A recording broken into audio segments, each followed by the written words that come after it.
Hello out there on the interweb, interconnected devices. Bruno Guichard, Simone Anguille, and you see me on TikTok as Miyamoto.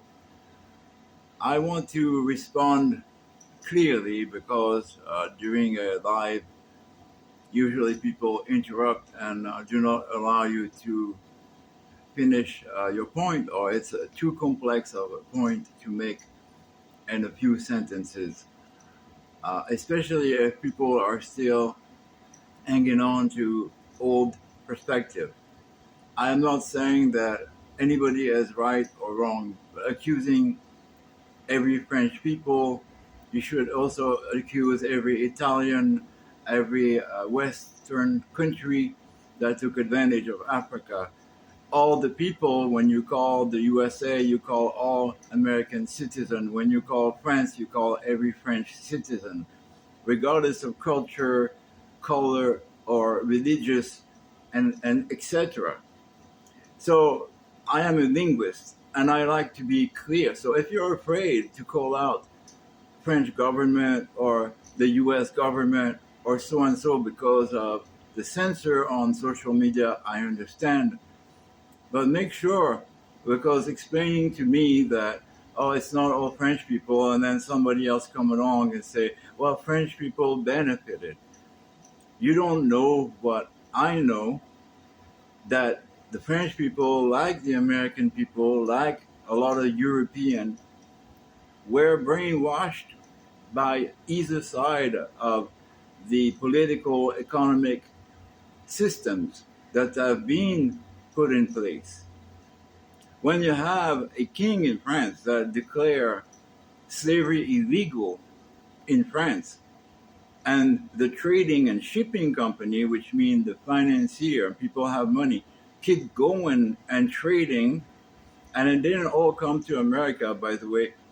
About 70% or more of the trade went to Latin America. So the Spaniards, the Portuguese were just as involved as the French. So why are we focusing in Africa about France? You should call the British out. You should call the Portuguese and the Spaniard. So we need to be very clear, number one. Number two, people in those countries are trying to change things. That's why they have to change to get reparation. And Oklahoma and Tulsa, the mayor that got elected, that is Black American, just it just passed $100 million. That's the beginning reparation law for what was done to African American, and I use the word because that's the politically correct word.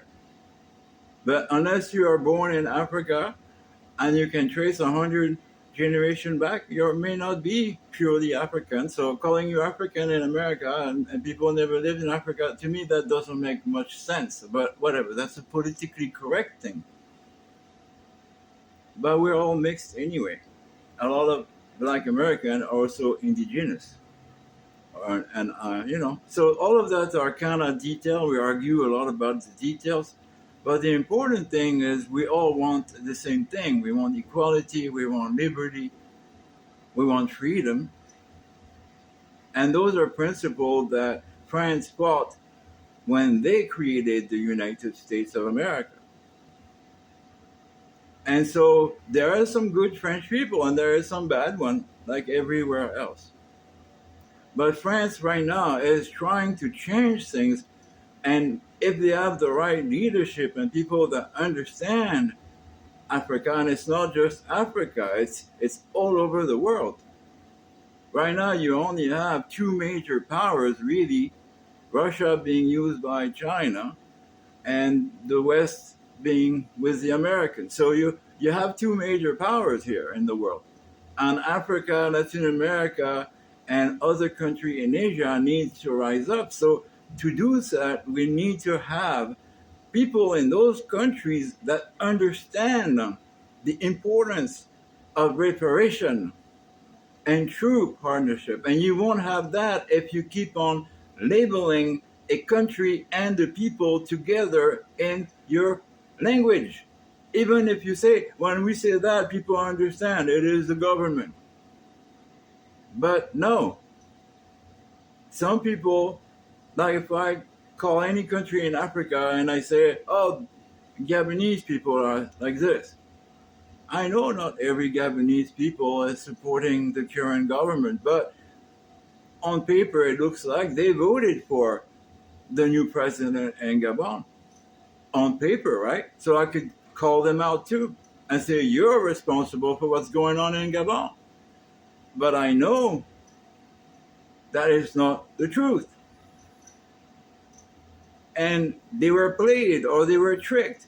Whichever, we can't condemn each other, especially people.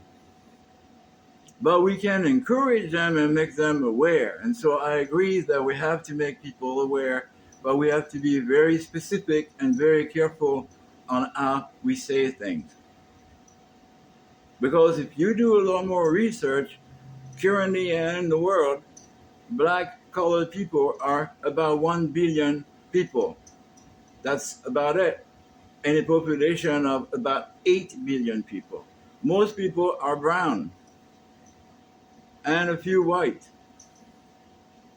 Most people are brown and they're not African. They're Latin American. They're Asian. They're from India. They're from Oceania. And you know, all over the place. So we have to be very careful in labeling countries and people and making sure if you're calling out a country, call out that government. Don't call out a country because people from that country will be offended.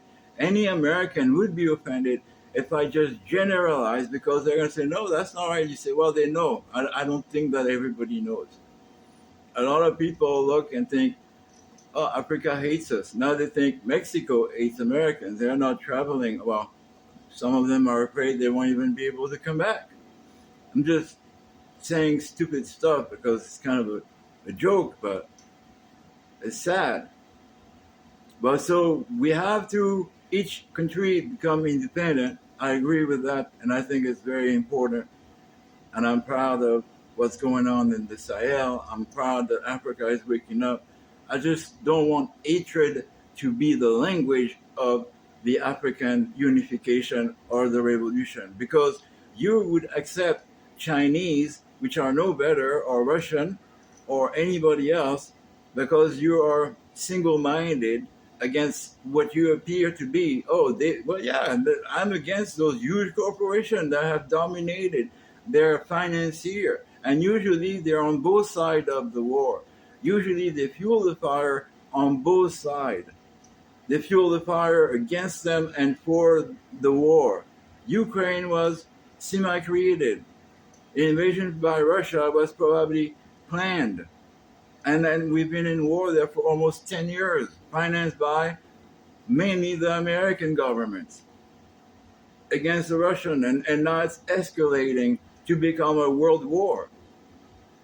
And so that's what I'm telling you. French people are also victim in the politics of their government. And sure, they may have benefited, but it is not because the country you say is a top tier country.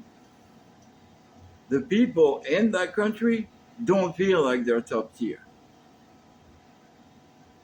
They feel like they've been paying for what their government's been doing and they have not received that much benefit. So do your research when you're calling people out and telling everywhere around the world on social media that they are complicit and this and that.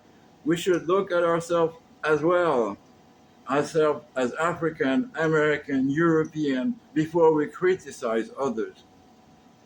Isa, Jesus, Yeshua, the Messiah to be, that is, or to come, said so, and I do believe he unifies us because he is not a religion, is a special being. That's all I'm going to say. But we all believe in what he taught us. And he wasn't weak, and he's courageous. He fought for our rights in his way, and he gives us all courage in love and respect for each other. I love you guys. Thank you so much. And I am praying for Africa and the whole world to unify. God bless you.